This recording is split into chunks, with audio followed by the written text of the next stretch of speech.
मगर ये बात याद रखो मेरे भाई, जब हम कोई गुनाह का काम करते हैं उस गुनाह का असर हमारे बच्चों पर भी पड़ता है, हमारे ऊपर भी पड़ता है। हमारे ऊपर यह पड़ता है कि हमारे दिल सख्त हो जाते हैं, हमारे दिल कठोर हो जाते हैं। और दिल जब कठोर हो जाता है, दिल जब सख्त हो जाता है, तो कुरान की आयतों का असर नहीं होता है, नबी की हदीसों का असर नहीं होता है। आज रात रात भर जलसे हो रहे हैं, जुमा के अंदर खुतबे हो रहे हैं, तकरीरें हो रही हैं, मगर दिल के ऊपर कोई असर नहीं पड़ रहा है, क्योंकि दिल सख्त हो चुका है, दिल कठोर हो गया है, दिल सख्त हो गया है। इसीलिए अल्लाह ने कुरान में, कुरान के पहले पारे में जब बनी इस्राइल का जिक्र किया तो फरमाया सुम्मा कसत कुलूबुकुम मिन बादि ज़ालिका फहिय कल हिजारती औ अशद्दु कसवा। ऐ यहूदियों, तुमने अल्लाह को इतना नाराज किया, तुमने अल्लाह को इतना नाराज किया कि गुनाह करने की वजह से तुम्हारे दिल सख्त हो गए, और इतने सख्त हो गए फहिय कल हिजारती औ अशद्दु कसवा, तुम्हारे दिल तो पत्थरों से भी ज्यादा सख्त हो गए। दिल कठोर हो गया है हमारा। तकरीरें सुन रहे हैं हम, मगर दिल के ऊपर असर नहीं पड़ रहा है। हम बयान सुन रहे हैं, हम कुरान की आयतें सुन रहे हैं, मगर दिल के ऊपर असर नहीं हो रहा है। तो दिल को अगर सख्ती से बचाना है तो गुनाह से बचना पड़ेगा मेरे भाई। इसीलिए अल्लाह के नबी फरमाते हैं, जब बंदा कोई गुनाह करता है, नुक़ितत फ़ी क़ल्बिही नुक़्ततन सौदा, उसके दिल के ऊपर एक काले रंग का नुक्ता डाल दिया जाता है, एक काले रंग का धब्बा डाल दिया जाता है। अगर बंदा तौबा कर लेता है, अगर बंदा अल्लाह से माफी मांग लेता है, वो काले रंग का धब्बा मिटा दिया जाता है। और अगर बंदा दोबारा वो गुनाह करता है, वो काले रंग के धब्बे और बढ़ते चले जाते हैं, हत्ता तालु व क़ल्बहु, यहाँ तक कि उसके पूरे दिल के ऊपर छा जाते हैं। जब बंदा गुनाह पर गुनाह करता चला जाता है, उसका पूरा दिल काला हो जाता है। और जब दिल काला हो जाता है तो इंसान का दिल कैसा हो जाता है? कल्ला बल राना अला कुलूबिहिम मा कानू यक्सिबून। इंसान के गुनाह उसके दिल के ऊपर छा जाते हैं, फिर दिल के ऊपर कोई असर नहीं पड़ता है। तो इसलिए अगर गुनाह करेंगे हम तो हमारे दिल सख्त हो जाएंगे, ये गुनाह का पहला नुकसान होगा। गुनाह का दूसरा नुकसान, इंसान अगर गुनाह करेगा उसकी रोजी रोटी पर असर पड़ेगा। उसके मुकद्दर में जो रोजी मिलने वाली थी, उसकी दुकान पे जो कस्टमर आने वाला था, उसके कारोबार में जो मुनाफा और प्रॉफिट होने वाला था, वो अल्लाह ताला हटा लेता है, छीन लेता है। इन्नल अब्दा लयुहरमुर रिज़्क़ बिज़ंबिन युसीबुहु, बंदा अपने गुनाह की वजह से अपनी रोजी रोटी से महरूम कर दिया जाता है। इंसान की रोजी रोटी पर असर पड़ता है। इसीलिए अगर इंसान नेकी का रास्ता इख्तियार करेगा, तकवा का रास्ता इख्तियार करेगा, तो अल्लाह उसको रोजी रोटी के दरवाजे भी उसके लिए खोल देगा। वमन यत्तक़िल्लाह यजअल लहू मखरजा व यरज़ुक़हु मिन हैसु ला यहतसिब, जो अल्लाह से डरेगा अल्लाह ताला उसके लिए जरूर कोई ना कोई रास्ता निकालेगा और अल्लाह वहां से रोजी देगा। इंसान सोच भी नहीं सकता कि कहां से रोजी आ रही है, रोजी के रास्ते खोल देगा अल्लाह ताला। आज हमारा नौजवान कहता है, शेख साहब नौकरी नहीं मिल रही है, शेख साहब बिजनेस कर रहे हैं। अभी हमारे एक दोस्त आए बनारस में, मेरे घर पे मिलने के लिए आए, बोले शेख साहब जो बिजनेस में करता हूं लॉस हो जाता है, जो कारोबार करता हूं नुकसान हो जाता है। मुझे लग रहा है किसी ने मेरे कारोबार पर जादू कर दिया है, मेरे बिजनेस पर बंदिश कर दी है। मुझे लग रहा है मेरे कारोबार को किसी ने रोक दिया है।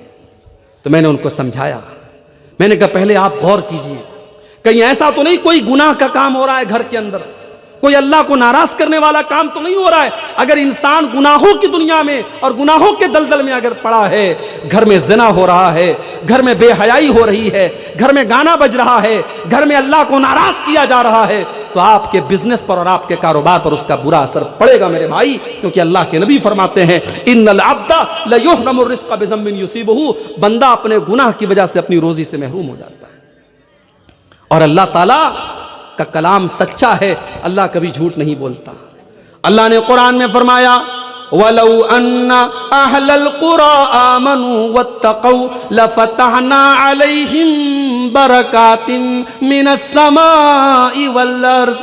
अगर ये बस्ती वाले, अगर ये गांव वाले, अगर ये ईमान वाले बन जाएं, ये अगर मुत्तकी और परहेजगार बन जाएं, तो हम आसमानों ज़मीन की बरकत के दरवाजे इनके ऊपर खोल देंगे, बरकतों के दरवाजे खुल जाएंगे। मेरे भाई, सहाबा को देखो, सहाबा ने छोटा छोटा बिजनेस किया था। अभी मुंबई से मेरे पास फ़ोन आया, 28 तारीख को मेरा प्रोग्राम है मुंबई में, वहाँ से फ़ोन आया, मौलवी साहब अगर आपको मौका मिले तो ज़रा बिजनेस और तिजारत पर बोलिएगा। आज हमारी कौम के लोग तिजारत में बहुत पीछे हैं, थोड़ा बिजनेस और तिजारत पर बोलिएगा। मेरे भाइयों, बिजनेस में बड़ी बरकत है, तिजारत में बड़ी बरकत है। ईमानदारी के साथ अगर आप बिजनेस करेंगे अल्लाह बरकत देगा। लेकिन हाँ, हराम चीज का कारोबार करेंगे, हराम चीज का बिजनेस करेंगे, हो सकता है आपका मकान बेहतरीन बन जाए, हो सकता है आपके घर में टाइल्स लग जाए, हो सकता है आपके घर में मार्बल बिछ जाए, हो सकता है आप बहुत पैसे कमा लें, मगर उस पैसे में बरकत नहीं होगी और आज नहीं तो कल आपको पछताना पड़ेगा। इसलिए जब बिजनेस करो तो पता करो मैं जो बिजनेस करने जा रहा हूं ये सही है कि नहीं है, ये हलाल है कि नहीं है। आज हमारी प्रॉब्लम ये है, हम बिजनेस जब करने लगते हैं, बिजनेस शुरू कर देते हैं, उसके बाद हम मौलवी साहब से पूछते हैं, मौलवी साहब ये बिजनेस मैंने शुरू कर दिया है, ये सही है कि नहीं है। अब हम मौलवी साहब से फतवा नहीं पूछ रहे, हम मौलवी साहब के मुंह से उगलवाना चाहते हैं कि मौलवी साहब कहीं से कोई रास्ता निकाल दे कि ये सही है। अगर मौलवी साहब ने कह दिया नहीं ये गलत है, तो हमें लगेगा कि ये मौलवी तो हमारा दुश्मन है, ये तो हमारे कारोबार के पीछे पड़ा। हम दूसरे मौलवी को पकड़ेंगे, तीसरे मौलवी को पकड़ेंगे और हम कोशिश करेंगे कहीं से हमारे मन की बात निकल जाए। हम फतवा कम पूछते हैं और मौलवी के मुंह से अपने मन का जवाब निकलवाने की ज़्यादा कोशिश करते हैं। मेरे भाई, अगर आप ईमानदार होते तो कारोबार शुरू करने से पहले आप मौलवी साहब से पूछते, मौलवी साहब मैं ये कारोबार करना चाहता हूँ, ये सही है कि नहीं है, ये जायज़ है कि नहीं है। इसीलिए हजरत उमर फारूक जब मदीना के मार्केट में जाते थे तो सहाबा से कहते थे हमारे मार्केट में वही कारोबार करेगा जो हलाल हराम को जानता है, जो जायज़ नाजायज़ को जानता है, जो सही और गलत को जानता है, वही कारोबार करेगा, हर कोई कारोबार न करे। मेरे भाई, कारोबार में बड़ी बरकत दी अल्लाह ताला ने। जब अल्लाह के नबी मदीना पहुंचे, बड़े गौर से सुनना मेरे भाइयों, जब अल्लाह के नबी मदीना पहुंचे, आपको पता था मक्का के मुहाजिर बेचारे बेसहारा हैं, उनके पास अभी कोई बिजनेस नहीं है, उनके पास अभी कोई घर नहीं है। आपने मदीना के अंसारी साहबा को और मक्का के मुहाजिर साहबा को नाम ले लेकर के भाई बना दिया, एक एक का नाम ले लेके भाई बनाया। ये मदीना का अंसारी है, ये मक्का का मुहाजिर है, ये दोनों एक दूसरे के भाई भाई हैं। दोनों का हाथ उठा करके अल्लाह के नबी ने भाईचारा करा दिया। हजरत अब्दुर्रहमान इब्न औफ जो मक्का में बिजनेस किया करते थे, तिजारत किया करते थे, अपनी सारे बिजनेस को छोड़ करके वो बेचारे खाली हाथ आए थे। अल्लाह के नबी ने उनको हजरत साद बिन रबी का भाई बना दिया। हजरत साद बिन रबी आए अपने भाई के पास, कहा अब्दुर्रहमान आप मेरे भाई हैं, नबी ने आपको मेरा भाई बनाया है। आए अब्दुर्रहमान ये मेरा घर है, आज से मैं 2 हिस्से कर देता हूं, आधा आप ले लीजिए, आधा मैं ले लेता हूं। ये सगे भाई नहीं थे, नबी की जुबान से बस नबी ने भाई बना दिया। आज तो इंसान अपने सगे भाई का हक मारने को तैयार है, अपनी सगी बहन का हक मारने को तैयार है। बाप मर गया, बाप की प्रॉपर्टी में बहन का भी हक बनता है। बहन ने आकर के कहा भैया बाप की प्रॉपर्टी में मेरा भी हक है, मुझे दे दो। भाई ने बड़े गुस्से में कहा तेरी शादी हुई थी, 2 लाख रुपए का खर्च आया था, 3 लाख का खर्च आया था, जेवर मैंने बनवाया था, जहेज का इंतजाम मैंने किया था। अगर तू मुझसे अपने बाप का तरका मांगती है तो चली जा, आज के बाद भाई बहन का कोई रिश्ता नहीं रहेगा।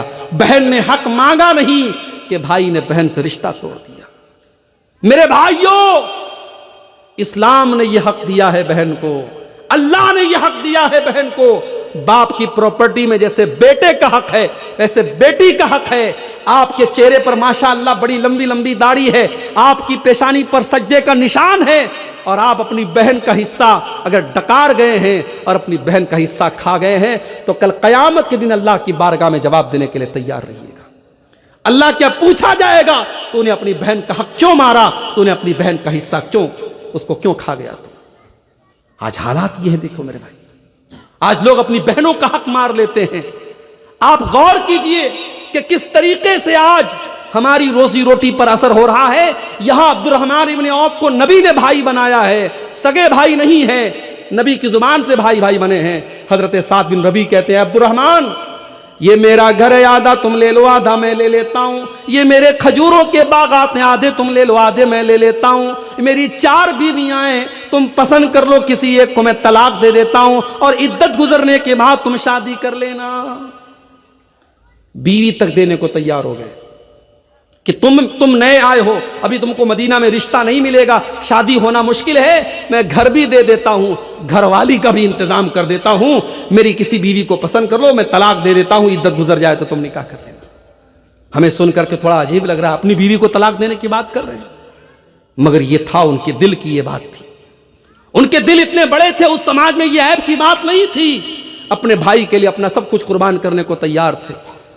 लेकिन हजरत अब्दुर्रहमान भी बड़े खुददार आदमी थे, बड़े खुददार आदमी थे। उन्होंने कहा, नहीं ऐ साद बिन रबी, अल्लाह तेरे माल में बरकत दे, तेरे परिवार में बरकत दे, मुझे तेरा घर नहीं चाहिए, मुझे तेरा बिजनेस नहीं चाहिए, अल्लाह तेरे परिवार में और बरकत दे, तेरे रोजी रोटी में और बरकत दे, मुझे बस बिजनेस करना है, मुझे मार्केट का पता बता दो। मेरे प्यारे साथियों, हजरत अब्दुर्रहमान इब्न औफ ने मदीना के एक मार्केट से घी का और पनीर का बिजनेस शुरू किया।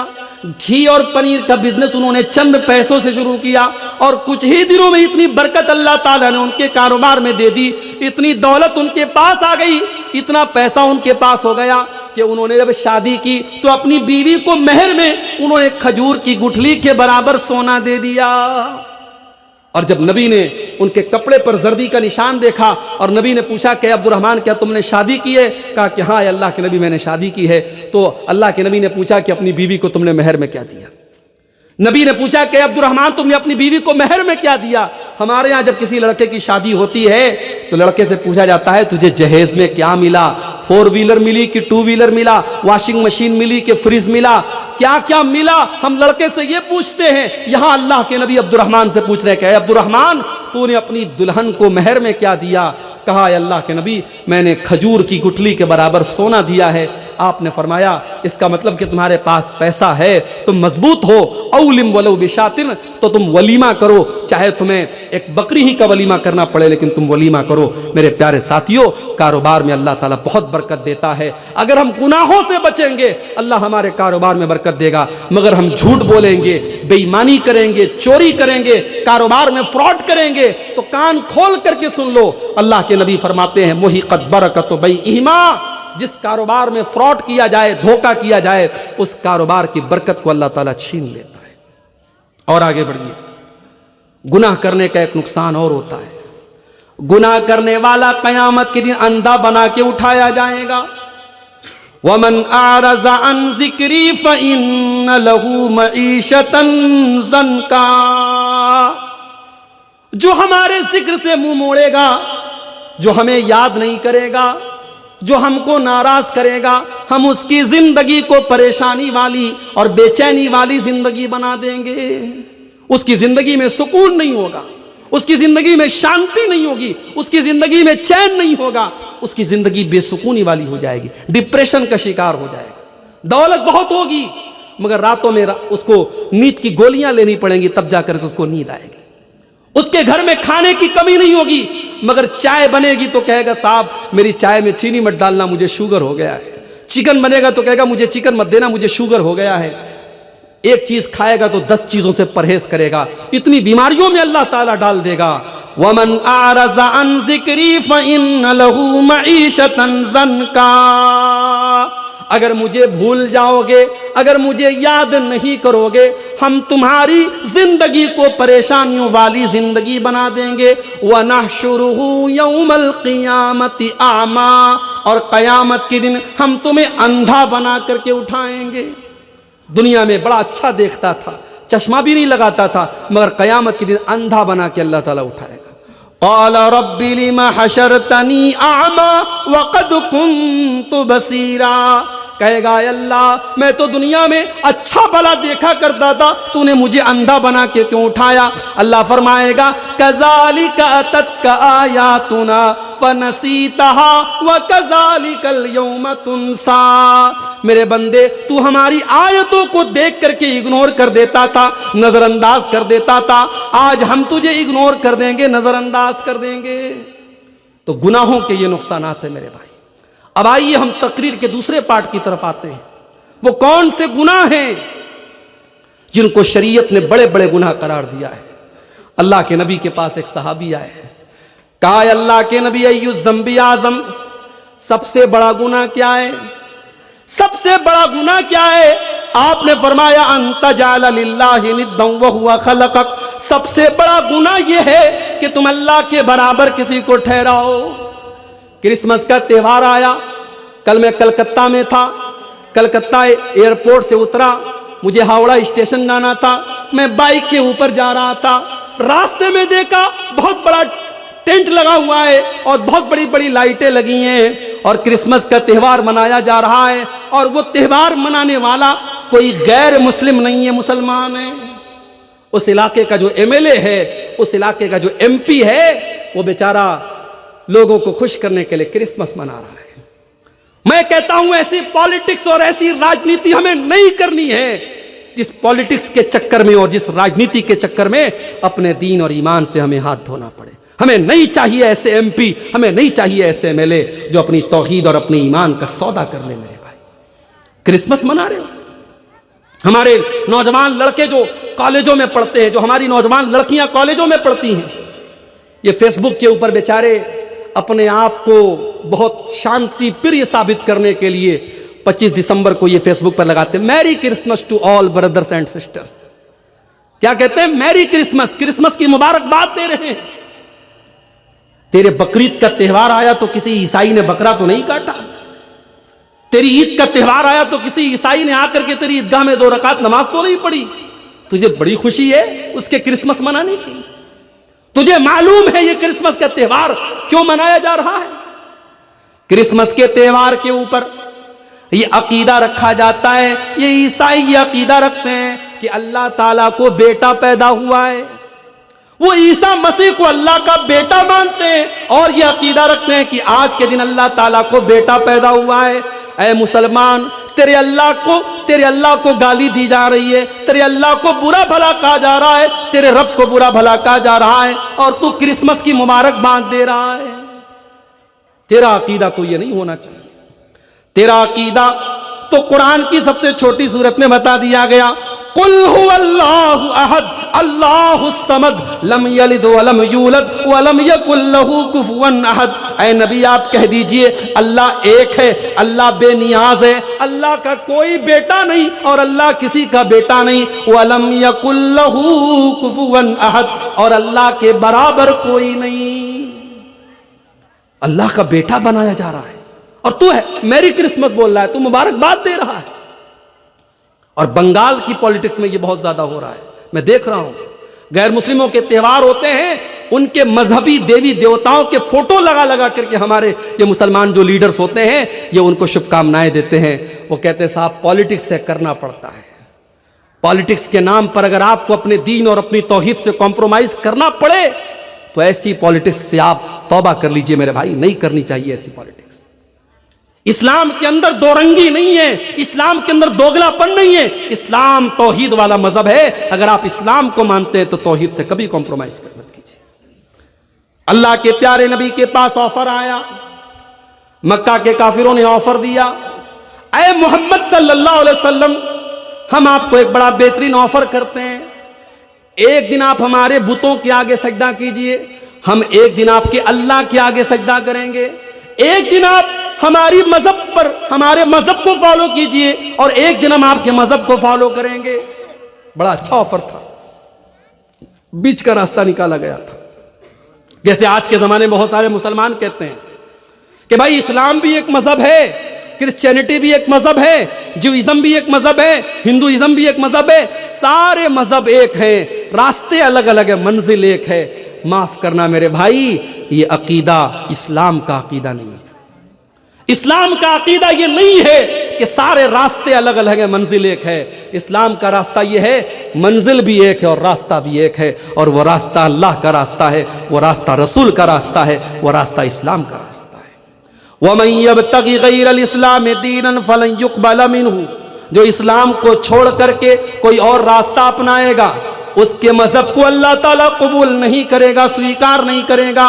वहुवा फिल आखिरति लमिनल खासिरीन, और आखिरत में वो खसारा उठाने वालों में से होगा। और हिंदू मजहब में भी यही बात कही गई। हमारे हिंदू भाइयों की बड़ी मशहूर किताब है श्रीमद् भागवत गीता, उसके अंदर श्री कृष्ण जी ने भी यही कहा है कि तौहीद का रास्ता ही सबको नजात दिलाएगा। सर्वधर्मान परित्यज्य मामेकं शरणं व्रज अहम त्वा सर्व पापेभ्य मोक्षयिष्यामि मा शुचः।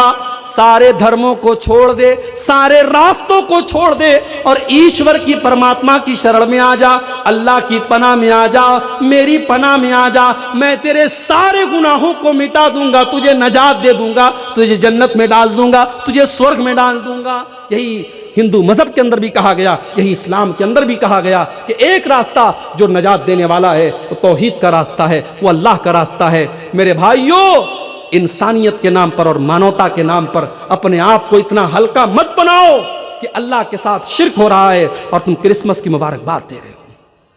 और अभी तो क्रिसमस खत्म हो रहा है, आज 29 तारीख है ना, 29 है ना आज, 2 दिन के बाद 31 की नाइट आएगी।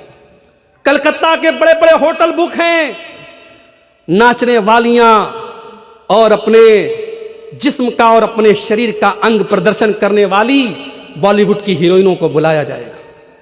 10-10 हजार के टिकट हैं, और आप यकीन करें बड़े बड़े 5 स्टार होटलों में 31 की नाइट में रात भर शराब पी जाएगी और नशे की हालत में लोग धुत होकर के हराम काम करेंगे। और ये काम एक बड़ी तादाद में मुसलमान लड़के और लड़कियां भी करते हुए नजर आएंगे। मुसलमान भी आपको ये काम करते हुए नजर आएंगे।